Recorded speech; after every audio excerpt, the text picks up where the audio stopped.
And we are live. Hello, everyone, and welcome to another episode of Translators on Air. My name is Dmitry Kornikhov. I'm your host. Join me today, my incredible co-host, Elena Tereshenko. Hi, Elena. Hey, everyone. And our guest tonight, Judy Jenner. Hi, Judy. Hello, good morning, afternoon, evening to everybody. Thank you so much for tuning in. Judy runs Twin Translations, a boutique translation and interpretation business with her business partner and twin sister, Dagy, who lives in Vienna, Austria, and I think she's among the audience right now.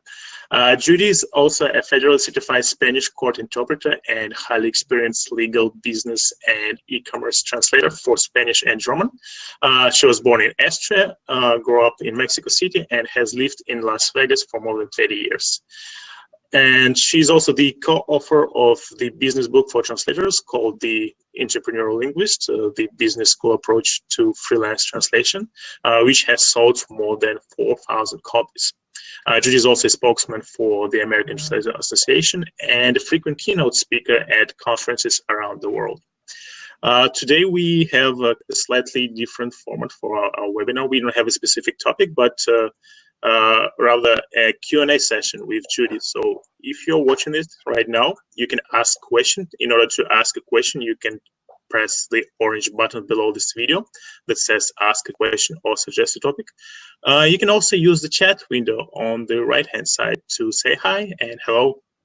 I would also like to remind everyone who's watching this video that the first season of Translators on Air has been sponsored by our friends at SmartCat. SmartCat has developed a translation platform where you can find more translation jobs and use their cat tool absolutely for free. So if it's something you're interested in, check out SmartCat by clicking the green button below this video or visiting the first link in the description of this video or audio if you're watching this in the recording. All right, we have a few people tuning in. Hello, Sylvia. Hello, Aurelie, Christine, Rose, Susanna, Ursula, Dimitro, Maria, Dagmar, Roslida. Thank you so much for tuning in, guys. Hopefully, I didn't butcher anyone's name. Please make sure to post your questions because this is a live webinar, and Judy, Yelena, and I will be more than happy to answer your questions. We have prepared a couple of questions in the question box. And don't forget to share this recording on social media because we still have a few spots left, and these webinars are best enjoyed with friends and colleagues. So if you have a few seconds right now, go on Twitter or Facebook and share the link and invite your friends and colleagues to join us. All righty. Judy, how are you? Good. How are you guys? Great. Pretty good. It's been quite rainy in the past few days in Toronto, and it's pretty cold. But right now the sun is shining brightly, and I think like the summer is finally coming to Canada. It's been not so good in Russia. I don't think we'll have any summer this year. Yeah. Yeah, my wife actually, it's one of my wife's biggest dreams to visit Las Vegas because it's a beautiful city. There's a lot of things to do there. You know, I would love to have you and your wife, and I'd like to take you out and show you my town. Nothing makes me happier than when colleagues and friends come to Vegas and we can spend some time together. So if you come, let's make sure we plan it, and you'll get the special Vegas tour. Absolutely. That sounds great. I don't think we have to ask you the question we ask all of our guests. We won't ask you to tell a bit more about yourself because I'm pretty sure that our audience knows you quite well. So something we'll ask instead is, can you tell us about what you've been up to recently, what conferences you have attended, what plans you might probably have for the future couple of months? Sounds good. And, you know, I'm very flattered that you think everybody would know me. I'm not sure that's the case, but thank you. You know, I think I've been pretty active lately. But before I tell you what I've been up to, I wanted to thank you, Dimitri and Yelena, for organizing this. I know it's a tremendous amount of work and it takes a lot of time and passion and energy to do these. And I know I haven't been as quick in responding to setting this up as I usually am. So thank you so much for your patience, and thank you for everything you do for joining the industry. I really appreciate it. You're welcome. So let me see, what have I been up to lately? I almost need to pull up my calendar, but I'm going to resist and see if I can if I can do it by memory. I had the great pleasure of speaking at a conference in Budapest, Hungary, last month. It's called BP, as in Budapest 17. It's a translation conference that's organized by one single individual, a fellow translator, a Hungarian translator. His name is Csaba Ban, and it was one of the most extraordinary translation conferences I've ever gone to. A lot of our European friends and colleagues were there, my twin sister Dagy, of course, and it was a very lovely event. And I speak at a lot of conferences, but this one was very special because it was different. It had a lot of special little touches. For instance, some of the keynote speeches were in a theater, in an actual working theater, from the 1930s, very Art Deco, very beautiful. And we did them TED style. So you just came out on stage and spoke without a computer, having no podium. You felt a little naked, it's a little scary, but it was a beautiful conference, great setting, and beautiful dinners and lunches. And, I like food. So I went to Hungary. The husband came with, because he's like, I want to go to Hungary. And there was a cheap flight to Hungary via Norwegian Airlines, which is obviously an airline from Norway that flies to the US. And I'd never been in Norway, so I figured, well, we'll stop in Oslo. and that was really, really great. I really loved Norway. I can understand how people are so happy there. It's a pretty extraordinary place. And then I went to another conference in Washington, D.C., NAJIT, the National Association of Judiciary Interpreters and Translators. I spoke there as well. One of my best friends from elementary school in Mexico City lives in Washington, so I got to spend some time with him.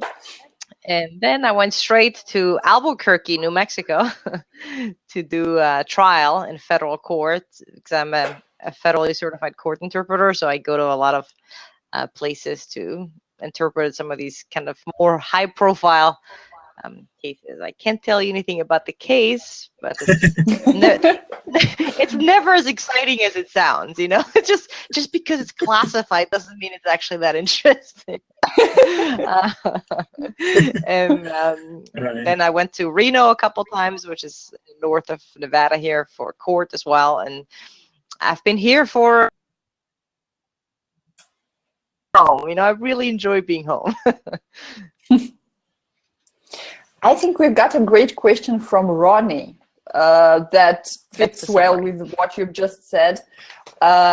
He asks, what is a typical day for you when you have an active project and when you don't? Yeah, I saw that question. That's a really good one.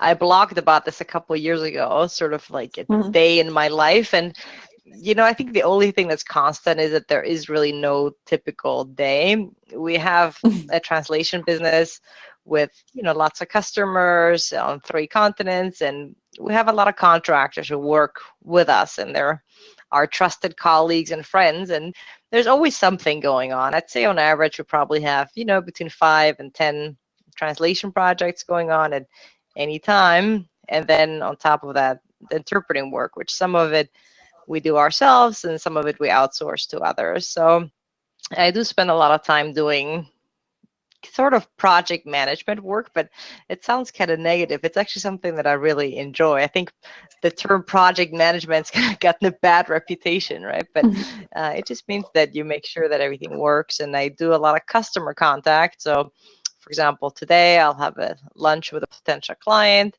and then later this afternoon I have to go to court, and then in the evening today I'm actually teaching an interpreting class, a simultaneous interpreting class here at the local university, at the University of Nevada, Las Vegas, of which I'm a graduate.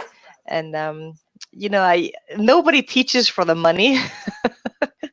And I just see you're laughing, all this, right? But giving this class is not something I really sought out, but I feel like it's a really good way to give back to the university and to give back to the community and to our industry, and to help train sort of the next generation of interpreters and translators. So that's my day today. It's going to end about 10 p.m. It's 9 a.m. now. And, I think I'm happiest when I have a lot of different things going on. I like the the variety of doing translation work and sitting at home by myself, or I also have an office downtown, and then being out in the community, networking, and doing actual interpreting work. Because for interpreting to stay relevant, you really have to do interpreting yourself, and I really enjoy that. It's not always fun because some of it is pretty serious, but yeah, I think interpreting is something that I wouldn't want to not do. It's kind of an adrenaline rush that I really enjoy. What about meeting with clients? Do you also, you mentioned that you have a lunch with a potential client, and is this something that you do very often, or you can also just give them a call and Skype with them or something like that? That's a really good question. I think modern technology is such a fantastic part of our lives, and it's changed so much of what we do, not only in our industry, but in any industry, as evidenced by what we're doing right now, right? We're here. It's pretty miraculous, right? So I think it's life-changing, this technology. It's not hyperbole. I really do think it's life-changing for our industry and for our business contacts. But I think there's obviously some limitations to technology. And if you can meet potential customers or customers in person, I think there's just no substitute for that. I think it just takes the business relationship to the next level. It just does. There's something really, really magical about being in the same place with somebody, about shaking hands or kissing in the cheek or whatever you do, and sharing a meal, sharing coffee, maybe sharing a glass of wine. I've really noticed that those investments in those relationships really, really do pay off. And I know for a lot of translators, that's not always possible because it might not be in the same place as their customers or their potential customers. And that's true for me as well. A lot of my customers are somewhere else, but I actually travel to go see them, and I try to combine trips. For example, if I have a conference in Washington like I just had, I'll go visit some clients since I'm there. I'll call them up. I say, hey, how about I take you to lunch? And there's not a lot of people who say no to a free business lunch. That's true. And I enjoy that part of it. Not everybody loves that. Not everybody likes coming out from behind their computer screen. But I think if you have the ability and you're not super shy, I think you should, because it really changes the depth of the relationship. I felt that even sometimes just a meal or two is something you'll just remember much more than 15 Skype calls. So I try to make a concerted effort to do something in terms of networking, maybe at least once a week. It doesn't always work out, but this week it's working out. So this is probably one of the things that helps you keep your business right on track, right? What are some of the other things that you do to keep your business on track and that you would recommend other translators could probably try out? You were breaking up there a little bit, but I think you're asking me if that's what keeps my business on track, doing this whole networking thing and seeing people in person. Is that what you said, Jelena? Yes, and what other things do you do to keep your business on track? Oh, good, great question. There's so many things, and I think I wish there's some magic answer that would work for everybody, but everybody's business is so different, and you have so many different goals. It kind of depends a little bit what the goals are. But what I try to do for my own small business, which it's a small business, just like pretty much everybody else's, I try to do a variety of things. I think the success that you have in this business will depend essentially on a couple of main things. I mean, one of them being the quality of the relationships that you're able to establish. And by relationships, I don't mean only with your clients. Of course, they're very, very important, but also with your colleagues, because your colleagues are the people who'll be your cheer team. They'll be helping you out when you need an editor.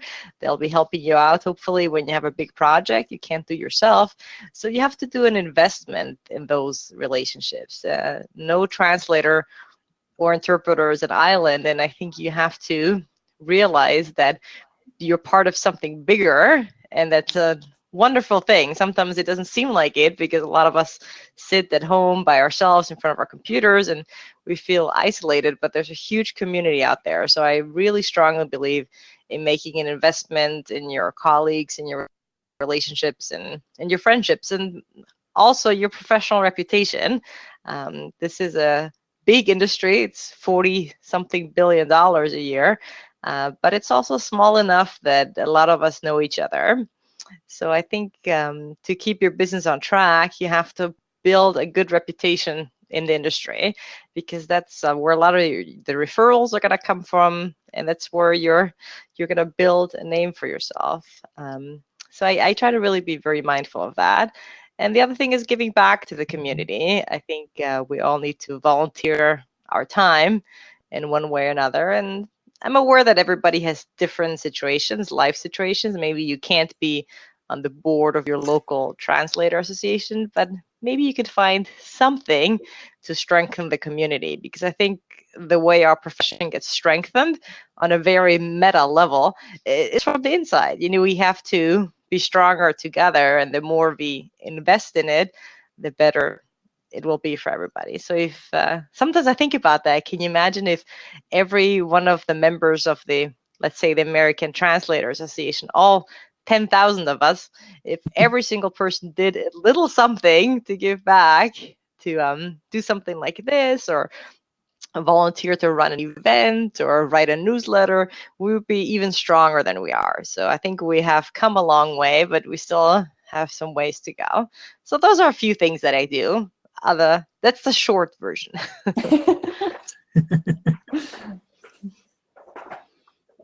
Yeah, I absolutely agree with you that if we want to build a better future for our profession, we absolutely have to give back to our profession, and there are many ways to give back, and I think every single translator out there can figure out a way to play a smaller part in this bigger picture that you mentioned. Yep, I agree. So we have quite a few translators who are watching our show who are just in the beginning of their career, and it's very hard to break into this industry for some reason. And a lot of times people keep asking the same question: How do you break into this industry? What are the things you need to do first if you really want to establish yourself as a freelance translator in the translation industry? That's a really good question. That's a question I've heard before, and I'm happy to answer it sort of at a meta level. And I agree with you, Dimitri. I do think it's a relatively difficult industry to break into, and I think the reasons there's several. The main one being that there's a lack of barrier to entry. So basically, anybody can be a translator in general. There are some countries who have more regulations on this than others. On the interpreting side, it's a little bit more difficult because there are some very serious certifications in most countries. So basically, the competition is huge. In part also because of technology. Technology has made this profession better, but it's also made it more competitive, because basically now anybody with an internet connection can say that they're a translator, and they'll say, oh, I translate from, I don't know, Romanian to Swahili, and maybe they know neither Romanian nor Swahili, and they're living somewhere, I don't know, in Indonesia, which is totally fine, right? But the client oftentimes just can't tell a difference. So there's some room for abuse, unfortunately, and some of those scams have made the industry more competitive and more difficult for the rest of us. But that doesn't mean it's impossible to break into the industry. It is a very big industry, and the numbers are encouraging. By all accounts, our industry is growing. I don't want to be too US focused, but the US Bureau of Labor Statistics comes out with these numbers for each profession, and translation interpreting is increasing. So that's good. But again, I think it is more difficult now than maybe it was 20 years ago to break in the industry, because there were just fewer translators back then. That's just bad. But what I want to say in terms of starting in this industry is I think there's some really good news in terms of access to information. When we got started, which was, I guess it was almost 20 years ago. Hi, Dagy, we're old. There just really wasn't that much access to information. I mean, I'll be the first one to admit that we made a lot of ridiculous mistakes that we could have probably avoided if we'd had more information about the industry. But in 1999, 2000, around that time, there just wasn't that much information, really. It was sort of like the dark ages a little bit, right? And it's hard to believe for all you digital natives, maybe, if you're young enough that you don't remember the pre-internet or the early days. It's changed everything. You know, I do too. It was. I don't know how. Okay, good. So we're on the same page here, at least. I bet there's some people on this call who are like, oh, we don't know what you're talking about, which means they're very young. And congratulations, enjoy it. So there's so much information now available to newcomers in the profession, and sometimes when people email me about how to break into the industry, yeah, I'm usually not able to respond to everybody because I just get too many messages. And we do have a blog where we write about this very extensively. And I tell people, if you can't find some of these resources, you might need to work a little bit on your research skills, because there are, tough love, right? But I think somebody needs to say it. There are a lot of incredible resources out there, including books. There's a groundbreaking book by my dear colleague Corinne McKay titled How to Succeed as a Freelance Translator, which I believe is like in the 3rd or 4th edition now. And just reading that one book will probably tell you 80% of what you need to know. And then, of course, we wrote this book called The Entrepreneurial Linguist, which I think is quite helpful. But there's a few things to remember just really at a business level when you get started. And one of them is that you have to start out strong. And I know that's kind of scary, especially in terms of rates, and money is something we should talk about more in our industry, but we don't. So I think my number one tip for newcomers would be to not price dump, to not resist the temptation to give away your work almost for free.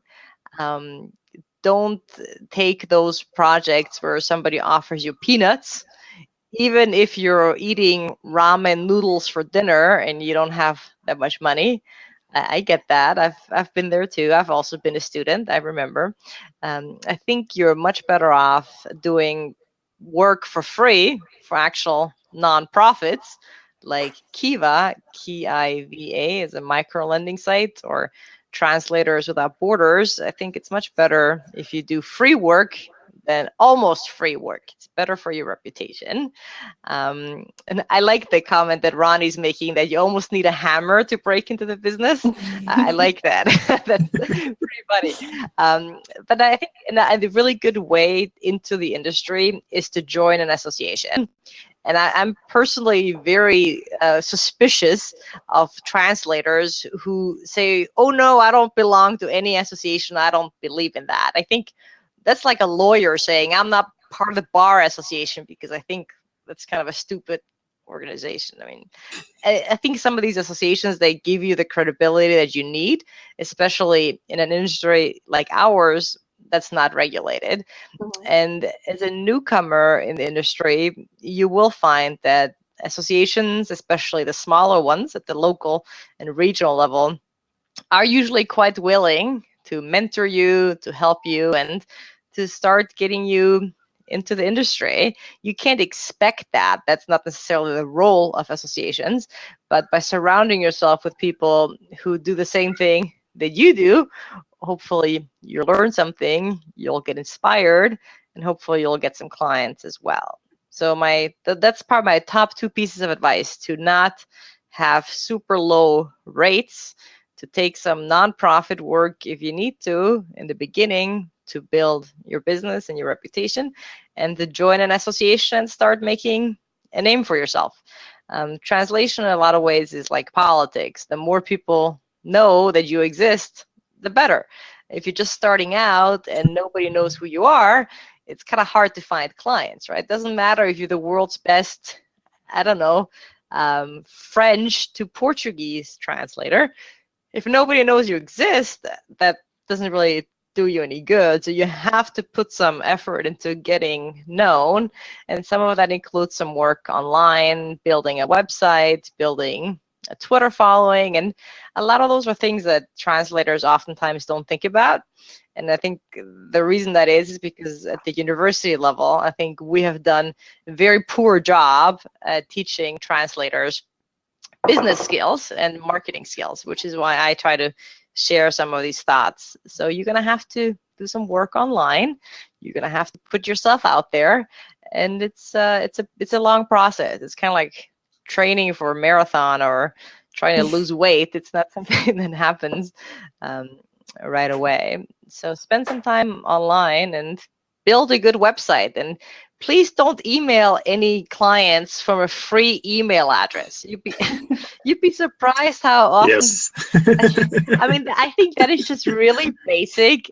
Dimitri is laughing, and probably a lot of you are nodding your head in agreement. But you'd be surprised how many new translators will email me from addresses such as beer4you@hotmail.com or Rick and Christina at AOL. Like, this person has an email address with her boyfriend and doesn't even have her own email address. I'm like, so I mean, I exaggerate, but this happens all the time, and it begs the question, like, how can you expect customers to take you seriously when you don't have the minimum requirement? And I think the minimum requirement in our industry, in any industry basically, is a website and an email address that you own. So that's not Gmail. For example, office@bestrussiantranslator.com or judy.jenner@twintranslations.com, something along those lines. So invest in the minimum to give yourself a good platform, a good basis on which to build on. Sorry, that was a long answer. Yeah, that's a good one.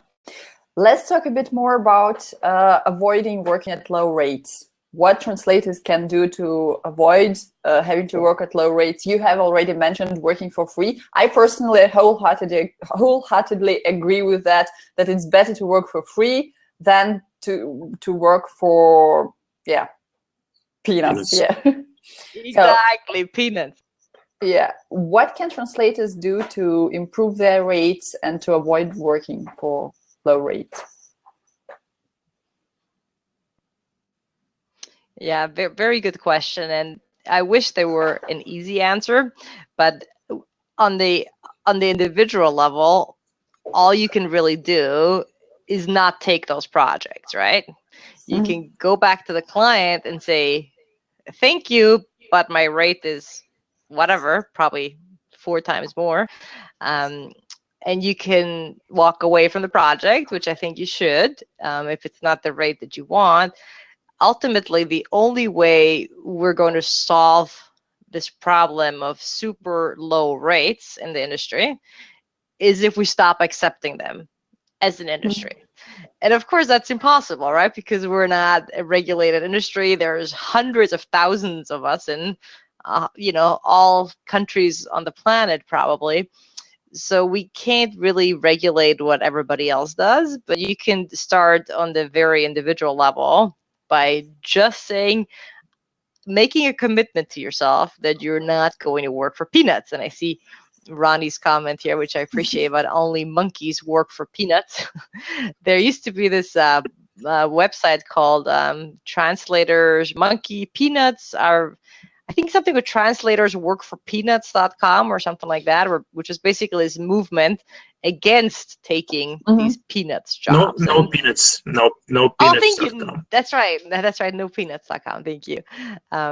and you could sign this like commitment letter to yourself in the industry that you wouldn't work for peanuts. But of course, the problem with the word peanuts is that peanuts can mean different things for different people, right? If you're working in Jakarta, your living cost is a lot different than if you're living in Toronto, which I love, by the way. I love Toronto. So what I think we can do in the individual level, as I said, is just not accept those projects. And then hopefully, if you could just convince 2 or 3 other colleagues at some point to not work for peanuts, I think that would be awesome too. I'm a strong believer in that you can only really control what you do yourself, that you really can't control other people. But I try to have sort of fruitful conversations with colleagues. For instance, a few years ago, I noticed somebody here in Las Vegas who was just consistently undercutting every interpreter basically in town. And, she was getting a lot of work. And back then, I think I was the president of the association or the vice president, or I had a function at the Nevada Association. And I said, I'd love to talk to you about your pricing. Why don't I take you to lunch or something? And I did, and she's like, sure. And I wasn't aggressive about it. I said, look, I'm happy that you're getting a lot of work, but think about this thing. By you undercutting everybody else, you're getting a lot of work now, but you're changing the market for everybody, right? You'll never get higher rates because you're only competing on price. So that's bad for both you in the long run and the industry too. And it was actually a really good conversation. She said, you know what? I didn't really know I could charge more. Turns out she wasn't really undercutting. She didn't really know what anybody else is charging because we have so many rules against price fixing. So oftentimes we're kind of afraid to talk about rates. And in this case, I convinced her there was a better way, and it was a very sort of a pleasant experience for both of us. Ultimately, I don't know if we can stop this trend of low rates being offered. I think there'll always be somebody who will offer, I don't know, 2 cents per word for a translation into French on a nuclear physics manual. Those will always happen. That sounds scary. It sounds really scary. I don't want to translate that for $200 a word, but there'll always be some of that, I think. But we need to be strong and be in this together. We can only really change the industry again from within, and from all working together towards the same goal. And lower rates aren't a problem that's unique to our industry. Other industries battle with this too. So just be strong, and if the price isn't right, you have a choice. You don't take the project. You say, thank you very much for your time. This isn't going to work for me. Or you try to educate the client. You try to say, hey, look, this is what professional translation costs.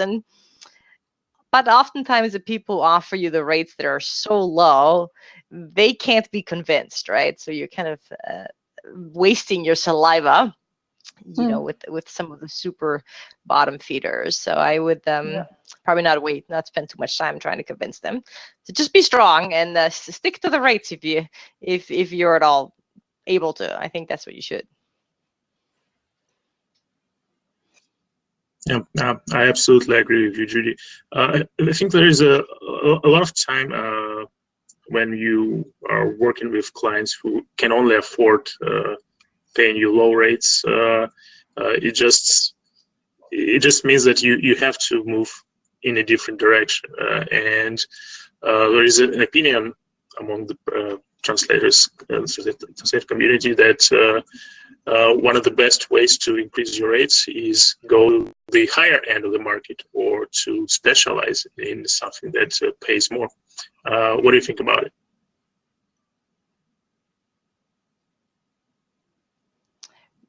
Exactly. You cut out there a little bit, Dimitri, but I'm going to answer what I heard really quickly, about that there's certain clients who are only able to pay you X, right? And you just can't get a higher rate out of them. And that's fine. There's different segments of this market. Just like in every industry, there's sort of a lower end, a middle end, and a high end. And not everybody can be at the high end, both on the supply and the demand side. But you're absolutely right. I mean, there is a limit of how much, in terms of rate, you can get out of a certain type of client. And if that rate doesn't work for you, you unfortunately have to find new clients, which is obviously finding new clients is a lot more work than keeping the ones that you have. But at some point, you have to decide in which segment of the market you want to be. And maybe if you're in the low end of the market and you want to leave that, you're going to have to realize there will be some tough times while you make that transition, right? So maybe you'll have to say no to a big project from a low-end client so you can invest that time into really finding a higher-end client, which might or might not work out, but that's a risk that you have to take, I think, if you want to change your strategy. And to avoid changing strategy, the best thing is to start high in the very beginning, which is what we did. But I know that's not always possible. So just be prepared for the fact that running a small business means that you have to assume some risk. This is not a risk-free endeavor, and you can't have it both ways. I don't think you can be very successful by playing it safe all the time. You have to have some sort of appetite for risk. I mean, I personally do. I've made some incredibly stupid decisions. I just try not to make the same one twice. That's kind of my goal. Just do it once, Judy, one time per mistake. That's a great approach. And we actually have a question about finding clients from one of our viewers. Alec is asking which ways freelance translators can find new direct clients. Oh, how you can find direct clients? That's the $1 million question. I'm happy. Yes. I'm happy it came up because that's kind of my specialty, direct clients. And I'll tell you a story. The reason Dagy, my twin sister, and I started with direct clients when we first started the business is because I'd like to say it's because I went to business school and I had so many great ideas and all that. But the reality is that we didn't actually really know how the industry worked. I mean, we didn't really know translation agencies existed. I mean, that is, the truth. And part of it was because I went to business school. So I put some thought into, well, now we have this business. I went to business school. My sister went to study translation. So how can we find clients? And my first thought was like, well, we go to everybody we know and we tell them that we're starting this business, which, it didn't seem like the most unique insight, but that is how most people start their business, right? By spreading the word amongst friends and family. And that is actually how we got our first client, which happened to be a direct client. I think it was Sony. So that's how we started. But to find those clients, it's going to take some work. I mean, it's not like there's a website where you can go direct clients for translators.com. I think that would be awesome. We don't have that. So first of all, I think you need to narrow it down a little bit. You need to decide what your specialization is, what your niche is. And this will vary, of course, depending on your expertise, on your language combination, on where you live even. So I'll make it less hypothetical by giving you an example of one of our specializations, which is casinos and gaming, because as you know, I live here in Las Vegas. And I have worked in casinos, so I actually have some pretty unique insight into casinos and gaming. We used to call it gambling, but now we call it gaming here in Nevada. I guess it sounds less sinful, but then people confuse it with video games, so it's very stupid. But when I say gaming, I mean gambling, like money. You put money on the table and you play poker, right? So that's one of our specializations, and I'm in the. Of course, the reason I have that specialization is because I live here, and that's how I acquired that specialization in the first place. But I also have access to some of the people who are kind of the movers and the shakers in that particular market. A lot of the big casino companies not surprisingly, are headquartered here in Vegas, and the people live here in Vegas. They go to networking events. They're members of the Chamber of Commerce. They're members of the American Marketing Association, the vice president of marketing at many casinos. They're members of these professional associations. So I have spent a concerted effort and time finding those people.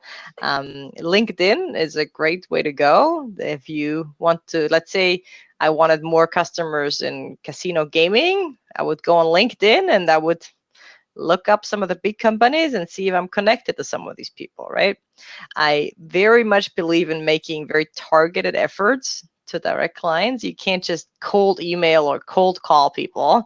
That usually doesn't work. So you have to be pretty strategic about it. You have to think about who are the people you're trying to target. I mean, who are they in the first place? You can't just say, I want direct clients. You want like this magic wand and boom, the clients appear, right? It has to be more specific. I mean, what industry are we talking about? What market is it? And then once you have identified that, you need to become an expert in that market. You need to join professional associations in that market, right? A few years ago, I was working a lot with the concierges here in Nevada who work at big hotels, and they get a lot of foreign visitors. They need a lot of interpreting services. And in order to have access to that group, I joined the Concierge Association. It turns out you don't have to be a concierge to be part of the association. They'll take your $100 a year, you know? Yeah. So you really have to do, it involves some work. If it were easy, everybody would be doing it. But it's not easy, but it's worth the effort because direct clients tend to be infinitely less price sensitive. All they want is a good product. They want a good service. They don't really know so much what the going rates are in translation because, you know, they're not in the translation industry. And interestingly enough, I think it was a few years ago, I asked some of our biggest direct clients, I think it was like 5 or 6 of them, I asked them a very simple question. I said to them, hey, I'm doing some research for an upcoming presentation at the ATA. And I said, well, can you tell me how much we charge you for translation services? And all of them are like, nope, we don't know. Like, we'll have to look it up. I'll have to talk to accounting. I mean, they just didn't know because it's not that relevant for them, right? A lot of them told me, your job is to make me look good. So my job as translator Judy is to make my client look good. And if I've achieved that, then the client's happy, right? It doesn't really matter if it costs $1,000 or $2,000 because a lot of these corporations are relatively big and their goals are to look good with their customers, right? And to look good in public. And if you have good translation, usually people start respecting your brand. So it's kind of this happy sort of collaboration. But unfortunately, for direct client finding, the answer is you need to do some legwork. You need to define the market, look for the people in particular, join some associations, go where the clients are. And I'm not saying you shouldn't go to translation events with translators and interpreters. I think those are very important. But the other side of the coin is to go to events where your potential clients are hanging out. As an example, because again, I think examples make this much more easy to understand. I go to a lot of events of the American Bar Association, which is basically the lawyers and the judges. I'm not a lawyer, I'm just married to one. But I'm usually the only translator interpreter there. And it's not so much about getting a specific project out of any lawyer who's present. It's just about getting to know more people. And that is my target market. I am a legal translator and interpreter. So that is my market. If I want to get to know those people better, those are the people I want to take to lunch and to dinner or whatever. So I try to really find those hangouts of people that I want to target. And I hope that makes sense. It totally does. Yeah. So speaking about the pricing strategies, what is your favorite pricing model for translation services and why? That's a good question. I saw that one earlier, and I think we have talked a little bit in our industry about moving to different pricing models. And traditionally, for those of you who are newcomers to the industry, translation is usually priced by the word, mostly by the source word, sometimes by target, and sometimes in Europe mainly it's by the line, and sometimes it's by 1,000 words and whatnot. But I generally think that pricing model could use some updating, especially when it comes to direct clients. Because if you think about it, direct clients, they don't think in words. That's not something they've been trained to do. And before I became a translator, I didn't really think that way either, because it's not a natural sort of unit of measurement. But a unit of measurement that pretty much everybody understands is time, right? I mean, lawyers usually bill by the hour. Accountants bill by the hour. My graphic designer bills me by the hour. My accountant certainly does bill me by the hour, and she's worth every penny. So I think moving to a per hour pricing model is a good idea. It's one that we use a lot because that's something that our clients understand. Now, there's upsides and downsides to every pricing model. And actually, I wrote an article about hourly pricing for the ATA a few years ago, and some colleagues really didn't agree with me, which is totally cool. You know, I think we need to have intellectual discourse and disagree, but just think about this. For the hourly, it's a unit that everybody understands. So if you go to your client and they send you a document and you say, oh, it's going to take 3 hours, maybe the client can look at the document and say, well, that kind of makes sense. 3 hours sounds okay. On the other hand, the bad news about by the pricing by the hour is that, of course, you have to estimate it ahead of time. So you need to be experienced enough to know how long this is going to take you, which isn't that easy in the beginning. So if somebody sends you a scanned document that's been converted into a PDF with a bunch of images on it, everybody's probably like cringing now, right? Unless you have some pretty advanced OCR skills and you work with a CAT tool that can convert that, it's gonna take you some time. So what I do usually when I get a document, I estimate on the high end. I estimate 5 hours, and I send the client a quote in writing, and I say, look, it's gonna take no more than 5 hours. If it takes me more than 5 hours, it's my problem. I'll eat the difference, but if it takes me less, I will invoice you less. And oftentimes I do invoice them less because I estimated high. But the problem is you have to have some sort of ability to estimate it. And then the other thing is your client needs to trust you that you're actually taking 5 hours and, you know, not taking 2 hours and charging them for 5 hours. Which, you know, trust is something that's earned and that you can build, and you can build a good reputation. Hopefully people won't question your pricing integrity. It's never really happened to me that a client has said that seems long. They haven't really said that. I explain the process to them. I said, look, there's an initial translation, there's a QA process, and there's 5 steps, and we try to spend a lot of time on this because it's an important document for you. And clients usually understand that. If you present it in terms of what's the value that it is for them, I think that's a convincing argument. So my personal pricing model that I like is by the hour. It of course requires that you keep track of your time, and I use an online timekeeping tool called Toggle, Toggl, I think it is. I'll type it in the box in a second. I use the same. Perfect. It's very simple to use, and basically you can start different projects. You can say, okay, now I'm going to work on this for an hour, and I mean, you just have to remember to click on it, which sometimes translators say, I can't imagine clicking on this one thing.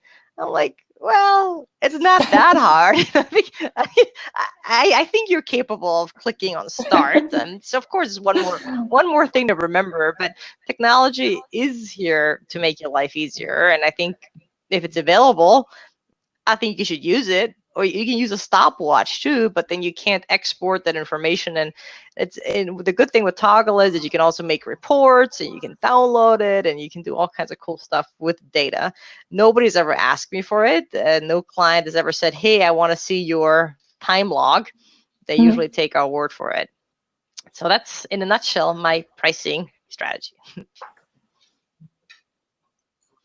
Awesome. I think hourly rate makes perfect sense when you work with direct clients, because whenever I meet new people and when I talk to my friends who are non-translators, and the question of units of measurements come up, it's often they don't get the idea of charging per word, because like you mentioned, they were not trained to use this unit of measurement. But the unit of measurement of hours is common to everyone who is working in the office or in a big corporation or in company. They all get billed by the hour, and they get paid by the hour. So I think the hourly rate is the ideal solution when you work with direct clients. Of course, sometimes it's not easy to justify the amount of time that's going to take you to complete the certain type of task or certain type of project, but I guess it gets better with the experience. And with the longer you have the relationship with the client, the more trust you build. So I think that it's like Judy said, it's mostly about trust. So when people trust you, they trust your estimation, they trust that you have spent that amount of time on that particular task. So there shouldn't be any problems. Another pricing model that I've heard of in the translation industry is charging per project. And I think it might be an interesting model to consider as well, because first, it will also be quite clear for some direct clients. Of course, it wouldn't work with agencies because they are better off paying translators per word or per hour in case of proofreading. But with direct clients, for example, with some companies who have experience working with designers or probably developers, I'm not sure what developers charge. They also charge per hour. You have the experience with that, Dmitry. Well, I have a friend who's a developer, and he normally charges per project, but his process is quite different, and it's more complicated because every project is started with a very long document that explains what's included in the project, the process, the timelines, the deliverables, and all those steps are explained in a lot of detail, and that's why it's much easier to combine everything in this so-called package and call it a project and build it as a project, because there is so many ingredients included in the actual work that is performed for the design or development project, that it wouldn't be, I don't know, impossible to include everything, every single thing that you are doing for the project on the invoice. Of course you can, but it's going to be a pretty long invoice. It seems like we've lost Judy for a moment. I don't know, maybe something is wrong with your internet connection. Judy, if you can hear us right now, try refreshing your browser and reconnect, or you can post a message in the chat window. And meanwhile, we'll stay here and we'll talk about other questions. Yelena, what do you think about the mistakes that translators should avoid when starting out? I think it's also the thing I wish I knew at the beginning of my career. I think the biggest mistake a translator can make is to isolate him or herself and not interact with colleagues, and preferably not only with colleagues that work in the same language pair that you work, but also with translators from all over the world. Judy, we're happy you're back. We're talking about. I don't know what happened. I'm so sorry. It said that okay. I lost. We are live, so people are probably used to it that things might go a little bit wrong, and it's actually okay. Good. I swear I didn't touch a thing, but I'm back, and sorry, I know there's probably a question pending, but I've kind of lost track of it. So please tell me what it is. Well, while we were waiting for you, Dmitry asked me what are some of the mistakes that translators make when starting out. And I was telling you that the biggest mistake I made was isolating myself from other colleagues and not interacting enough with other translators, not only the ones working in my language pair, but also with translators from all over the world, because now we have this opportunity.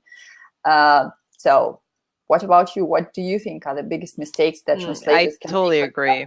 Yeah.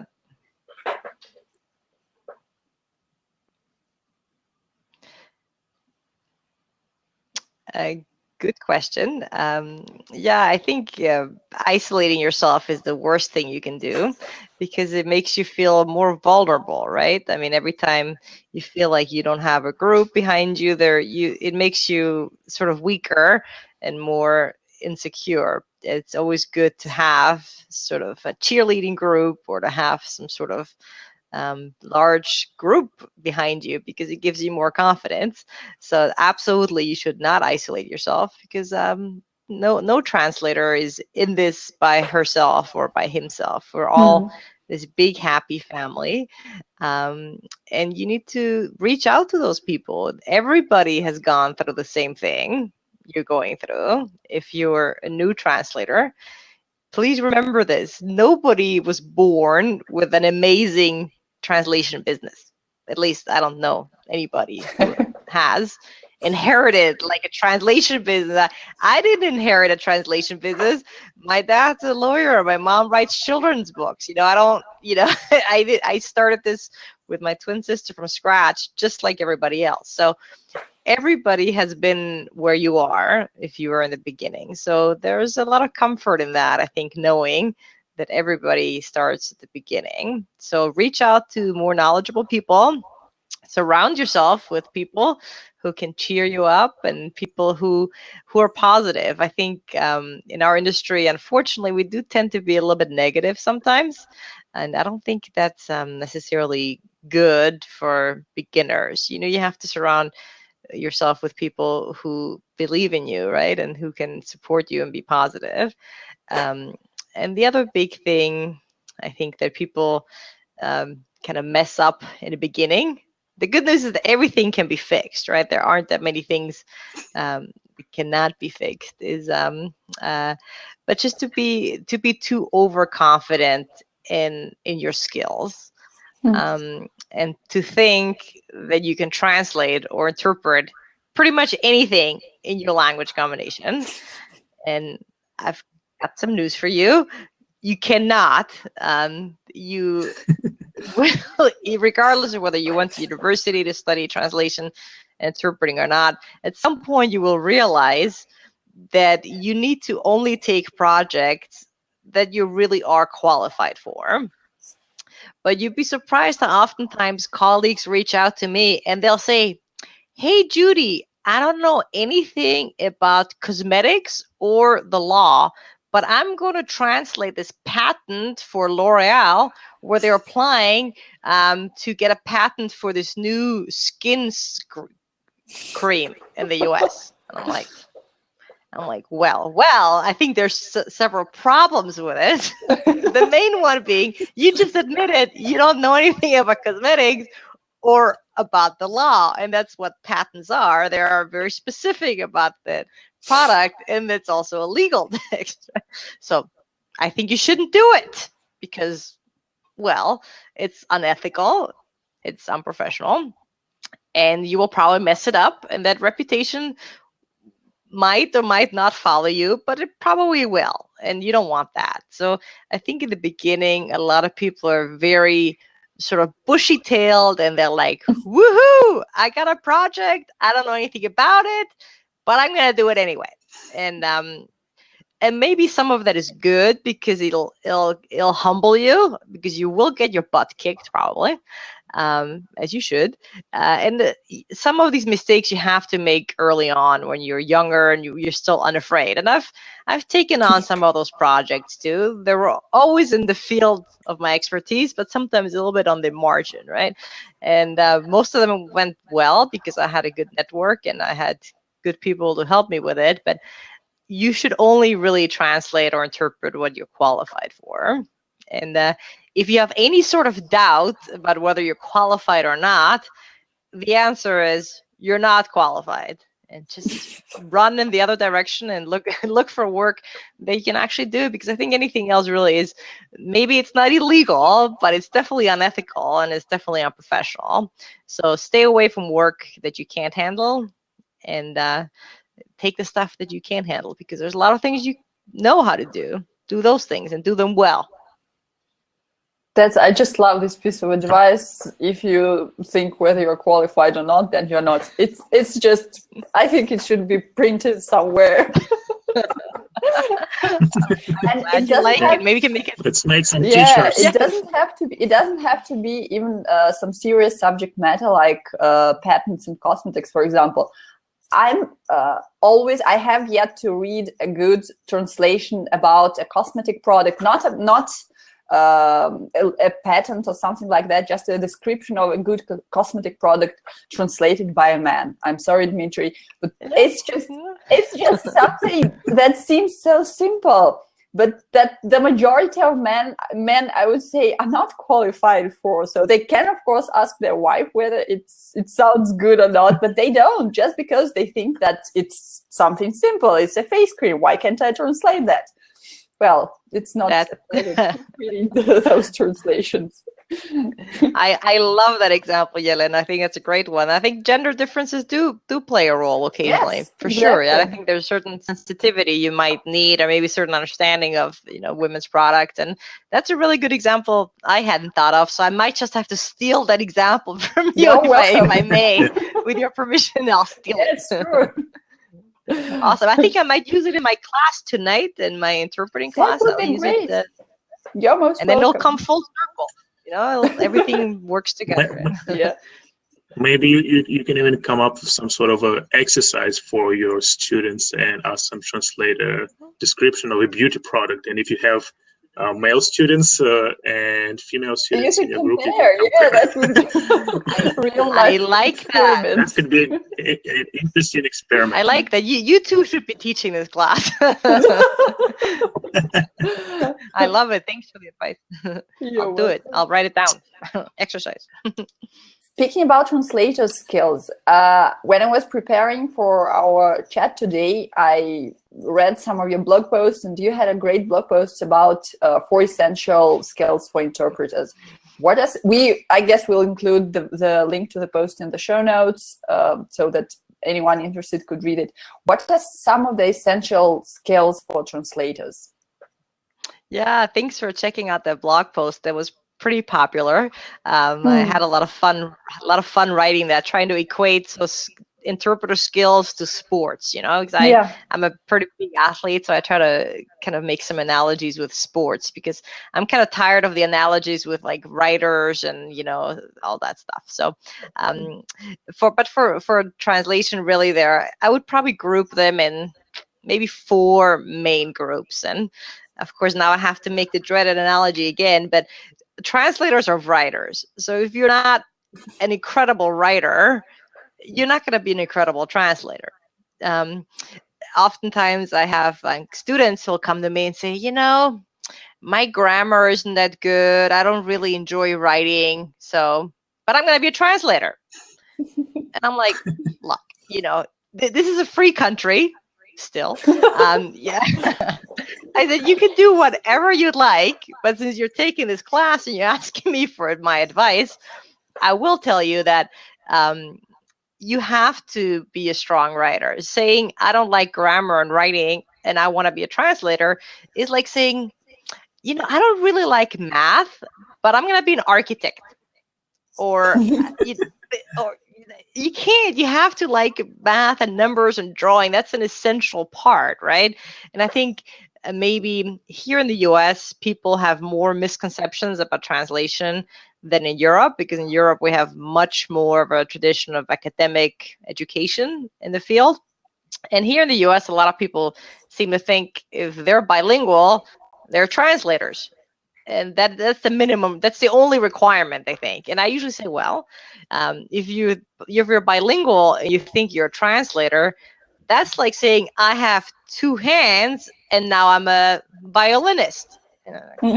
You do need two hands to be a violinist, and you do need to be bilingual to be a translator. But the most important thing is you have to be a very strong writer, because you're going to be writing every day. That's what you'll do. So that's the first skill, I think, the actual writing skill. The second one is the language skill, of course. You need to have at least 2 languages, but we can't confuse like fluency in the source language with translation, really. There's a lot of incredible translators I know who are not that comfortable speaking the source language, because they're not interpreters. They don't have to. They don't have to be able to have a high-level conversation spoken in the source language, because they're translating from the source into their target, which is their native language. And what's important is their ability to understand the source language, not necessarily to speak it, because this is about writing, not about speaking, right? Of course, it gives you much more credibility if you can speak it very well as well, in addition to write the target language very well. But so you need to have some very solid language skills. But it's the famous chicken and the egg question, right? You're supposed to translate into your native language, but what if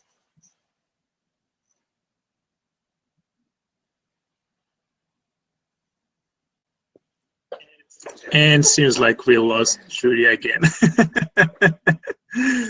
I guess we'll never know the famous chicken and egg question. We will, just a bit later. All right, Judy, if you're still with us, if you can hear it, you can refresh the page and try connecting again, and we will continue the discussion.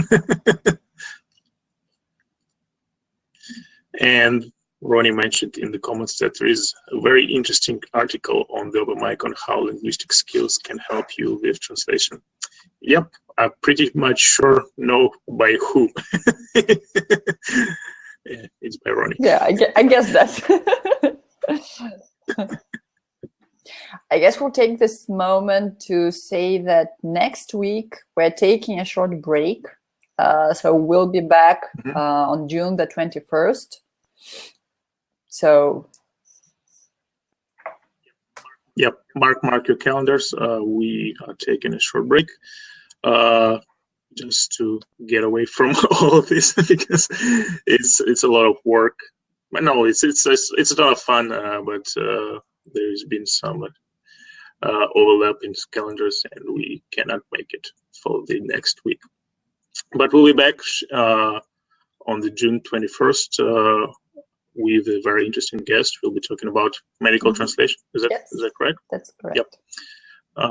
Yeah, we will have a very interesting guest, and we'll be talking about medical translation. I'm personally excited about this webinar because I love medical translation, and when I was a student at the university back in the days, medical translation was one of my favorite subjects in school, because we had literature translation, technical translation, legal translation, business translation, and medical translation. And medical is often, it was always one of my favorite topics because of how structured it is and how intense the terminology research gets, because pretty much every second word in the medical text is is it some sort of a term or abbreviation, and it's a ton of fun doing the research.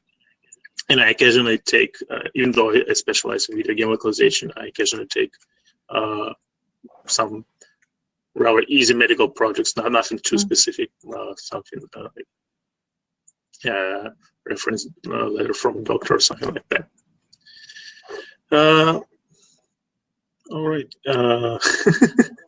What else can we talk about, Helena? We need to stall this because we still have 15 people watching us, and I guess a lot of people will be watching this in the recording. I apologize for that. This is a live webinar, and unfortunately, things like that happen. They don't happen quite often, but sometimes they do.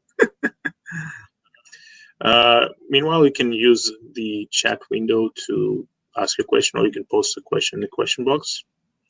And if you are watching this in the recording, check out our episodes of Translators on Air. You can always go to our websites at translatorsonair.com and join our newsletter, where you can receive timely notifications about upcoming webinars, as well as recaps of the webinars, and check out our episodes of our show. We have quite a few interesting guests. We've been talking about it today, and we interviewed over 40 definitely, because there were a little bit more than 20 episodes in the first 2 seasons, so there were already over 40, I guess around 50 people. And that's great. That's what I like most about, because, well, I did have a chance to probably meet Judy, since we are talking with her today. I had a chance to meet her at the BP conference, but I didn't make it, and I didn't go there this year. So yeah, that's a great opportunity. And you're back. And Judy is back. I have no idea what happened. I'm so sorry. Again, sometimes the internet doesn't really do what we want to do, but yeah. I'm back. Apologies. Yeah, we try to stall it as much as possible. We have a question from Ronnie. Thank you. Asking, is owning your own email domain that important? It seems like an unnecessary expense when Gmail or Yahoo can work just as well. Yeah, I really do think it is sort of the minimum requirement. Again, I'm a huge advocate of entrepreneurs and translators thinking like business people that we are, right? So think of yourself as a customer.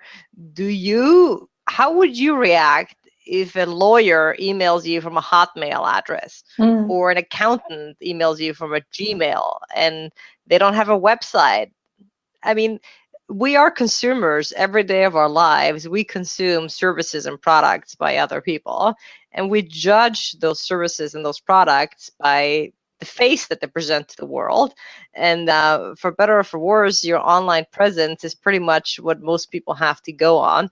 And I can speak for myself, and I think for most other people, that I wouldn't hire a translator. I mean, a lawyer, let's say, who emails me from a Hotmail account. My first thought would be like, why doesn't this person have a website? Don't they have $100? Are they not taking their business seriously enough to invest in that? I mean, that's the impression that I think people will get. Maybe that's not true. Maybe you're not doing it for a variety of reasons. But I do think not having an actual domain name that you own in this century is like not having a phone in the last century. I'm going to give you now, I grew up in Mexico City, which all seems very hard to imagine now in 2017. But when I was a kid, our phone used to stop working all the time. And when you're a teenager or a kid, if you don't have a phone, that's pretty tragic, right? So we would try to like go to the neighbors and tell our boyfriends and our girlfriends, hey, just call the neighbor and they'll come get us when you call, right? I mean, it was a workaround. It wasn't very elegant, right? But I think not having a website or a paid email address is kind of like giving out the neighbor's phone number, right? and trying to run a business. Maybe that's a little bit of an exaggerated analogy, but that's the one I always think about. So I do think you need to invest in the basics. I think if you want to command high rates, you want to be perceived as a professional, you have to present the professional image. You can't have it both ways.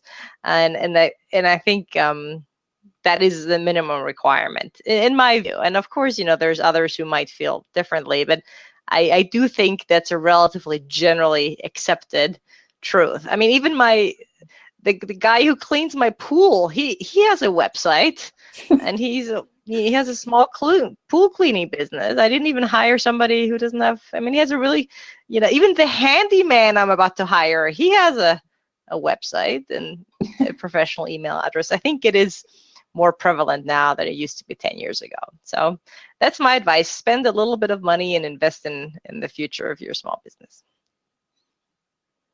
Yeah, I absolutely agree, and it's a great advice. And I would advise the same, because it can make a huge difference when the way the clients that perceive you. Because if you're just using some weird looking email address, nobody gonna reply to your email. Nobody gonna work with you.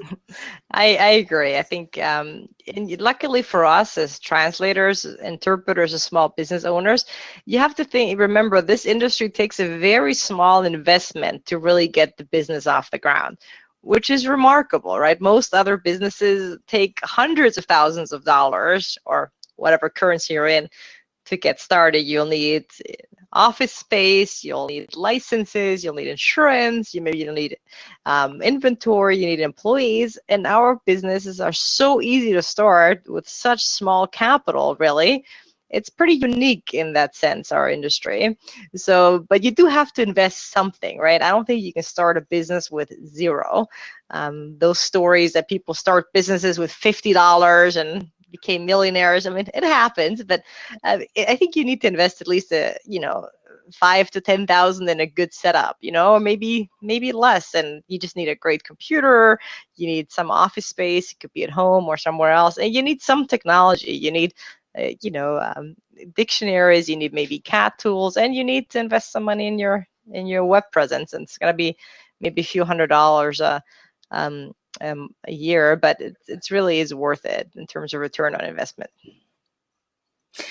I also quite agree, and I think, if I remember it correctly, even on websites like Translators Cafe or pros.com, if a company doesn't have an email address, or if a company with a Gmail, a Hotmail email address publishes a job on the job board, then translators get a heads up about it. So they are cautioned that this company doesn't have a web domain, they're using a free Gmail address or something like that. So for a translation company not to have its own domain, it's considered, well, not appropriate. It's considered to be suspicious. So how are translators different? If translators take themselves seriously, then I think that,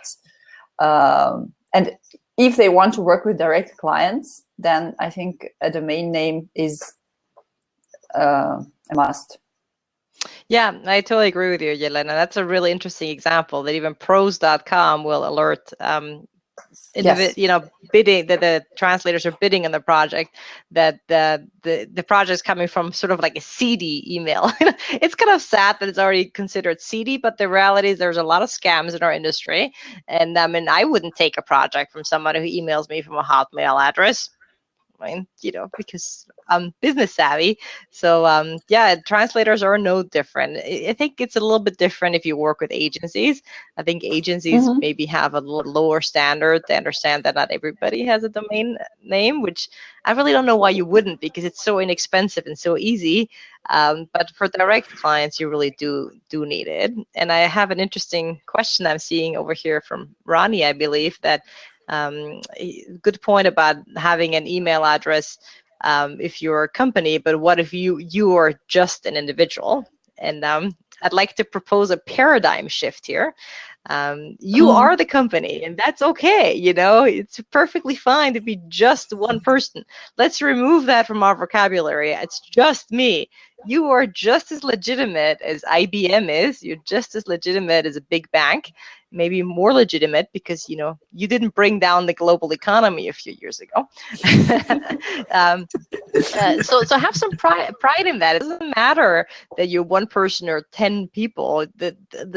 You can be professional at any size. I think you probably have more of a stake to be very professional if you're small, because you always feel like you have something to prove, which in reality you don't. But it doesn't matter if it's you running your business out of a corner in your bedroom. There's absolutely no reason not to present this very professional front, this professional image, because you can, and you absolutely, thanks to the internet, you're able to present a professional image for relatively low cost. So the big question I always ask back is, why wouldn't you? You know, what's stopping you? Maybe that's something to think about. And the next question we have from Angel is connected with what we've been talking just now. What do agencies do to get clients that we as freelancers are not doing? What do you think? You know, I can't really completely answer that question because I'm not a big agency, but I have a lot of friends who run agencies, so I'll answer this as best I can, sort of from hearsay. But they have bigger marketing budgets, right? I mean, and they are doing what we could do on an individual level, but which is more expensive, right? Which is sometimes cost prohibitive for small businesses. So they are investing maybe tens of thousands, maybe hundreds of thousands of dollars in business development, right? They have a team of people that their only job is to go out and find business. And they do it by going to events, by going to trade shows, by pitching to clients, by having this entire sales machine. So they basically have a sales department, which is expensive because it consists of people. And usually they also have online marketing budgets. So search engine optimization, surely most of you have heard of it. So for example, if a client types in Russian translator Toronto, chances are Dimitri will come up, but he probably won't come up on the very top. The people who come up on the very top are the people who've paid for the ads, right, on Google, and those are usually big companies. You know, I'm not saying those ads always yield a lot of results, but you can throw some money at this and get some business that way. So small businesses are in the same situation as big businesses, just that big businesses tend to have more money for the client acquisition phase of it. So basically, it's a client acquisition phase. And I see it with some of my clients for whom I do some consulting, and a lot of them sell technology, and they are in our industry, and they have sales teams, right? I mean, they'll have sales goals, and they'll tell their sales team, this month, your goal is to get us X amount of new clients. How you do that is pretty much, well, not always up to you, but you know, you do some cold calling, you do some client pitches, you do some pro bono work, you do some trade shows, all of those classic sales techniques. So of course, the more people you have to achieve a goal, the easier it usually is, but those people also cost money. So that those agencies don't do anything magical. Ultimately, also what they do is invest in relationships, and they target people, they find customers that like to acquire, and they go after them. They just have more money and more resources to do it. I think that would be the short answer, or not so short. Yeah. I think you're right, because I mean, the process is the same. You're in the same business, and it's all just a matter of how many bucks you can spend and how many resources you can allocate to a particular activity. As a single person business, it's difficult to do a variety of things at the same time, like sales, marketing, social media, client outreach. But you can definitely improve that. You can definitely invest some money. You can hire. You can even hire people, hire an assistant, or I don't know, a marketing student to do your marketing or something like that. There are always ways to go around it and to figure out a workaround. Yeah, I mean, so you could compete even with the big companies. True. I mean, you are in the same situation, except, you know, obviously, if you, like Dimitri, like you said, if you're one person, you wear all these different hats. You know, now you wear the translator hat, and now you wear the marketing hat, and you have to constantly change hats, and you have a constraint, right? And the constraint is time. Everybody's has the same constraint, time, and you can either try to divide yourself in little different pieces with different hats, or you can have other people do it. When you have other people do it, it's your time is used more efficiently, but you also, it costs you more money, right? Because you have to pay for those things. And, you know, as you progress through your career, you can ask yourself that question. Are there things that I can outsource? Are there things that I should not be doing anymore? Should I get a virtual assistant? Should I get an intern? Like Dimitri said, there's always options of how to optimize your time. And I have, you know, a team of people who do things that I don't like to do or that I'm not very good at. And I think the main one for me is accounting and taxes. It's, you know, not something that I enjoy, and I'm not particularly good at it. But, you know, I've got a great accountant and a CPA, and she's not cheap, but she's worth every penny.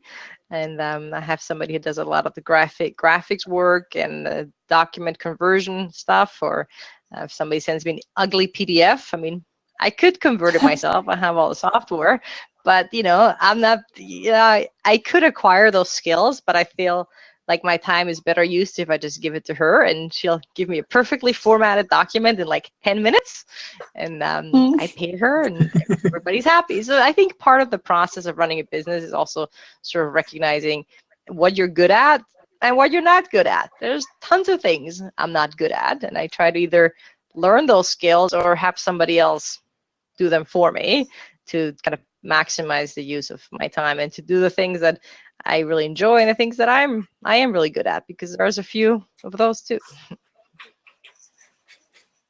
And I also think that we have to remember that one thing, that while we can do everything that translation companies do, we don't have to do it on that scale. So probably some tasks like marketing or client outreach or sales might sound overwhelming and like it's something really difficult, but we don't need that many clients like translation companies do, because the majority of us doesn't have those overheads that they have.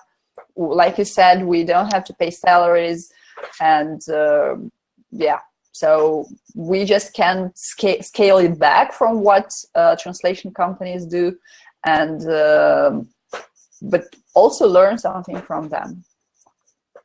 Exactly. I think that's a really good summary. You have different needs, and don't be overwhelmed by this whole process of finding clients if you're either a newcomer to the profession or you wanted to switch your strategy towards direct clients, because you really don't need that many clients, especially direct clients. If you find just a few great clients, that is really all you need, especially in the beginning, right? So you don't need 1,000. You're not running a company with 50 employees. It's just, it has to be enough to make your business work, right? And ultimately, they say that 80% of your income will come from 20% of your clients, and that's probably true for most entrepreneurs. But I do always caution people to try to be a little bit more diversified, to not put all your eggs in one basket. I don't think you want 90% of your income to come from 10% of your clients, because you just never know what's going to happen with your clients. Even at the level that we're at, I think we're very comfortable with our client base, but I'm always expanding and growing it, because you just don't know when you're going to lose a client. And I know this sounds kind of sad, but sometimes your clients, they get fired, sometimes they pass away. The business gets bought by somebody else and they have no more interest in translation. All kinds of things can happen. You can't predict what's going to happen in the future, but you can always keep on investing in your career by sort of growing the network that you have. I don't think I'll ever get to the level that I'll say, oh, it's enough. I don't want to meet anybody new. I don't ever need any new clients. I don't think that level. I don't think Bill Gates ever did that. You know, I think there is always people who haven't heard about you yet. Although in Bill Gates' case, that's probably not true. I think at this point, everybody's heard of Bill Gates. That's a really bad example.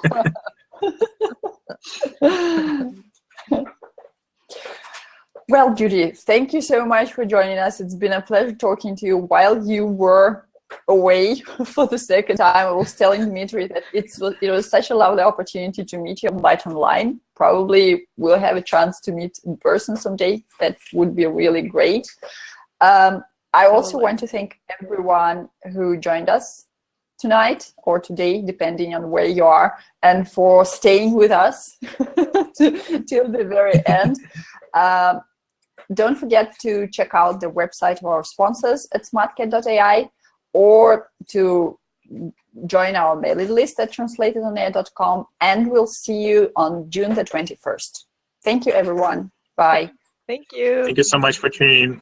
Bye. Have a wonderful day, everyone. Bye. You too. Bye.